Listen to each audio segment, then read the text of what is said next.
ఇప్పుడు ఈ అమ్మాయి చెప్పవే చిరగాలి అని నా సినిమా ఇక్కడే షూట్ అయింది, వైజాగ్లోనే షూట్ అయింది. సో వైజాగ్ నాకు చాలా స్పెషల్. ఎక్కడికి వెళ్ళినా చెప్పవే చిరగాలి గురించి, ఇప్పుడు సరిపోదా శనివారం గురించి తెలుగు వాళ్ళు నన్ను అడుగుతుంటే ఉంటారు, నాకు లవ్ ఇస్తూనే ఉంటారు. సో దానికి first I want to thank the audience.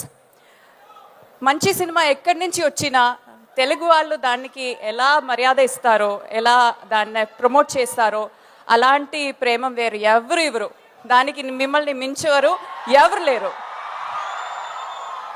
So Telugu audience అంటే ఏ ఒక యాక్టర్కి చాలా స్పెషల్. నాకు చాలా సంతోషంగా ఉంది ఈ ఒక సినిమాతో ఇక్కడికి వచ్చాము.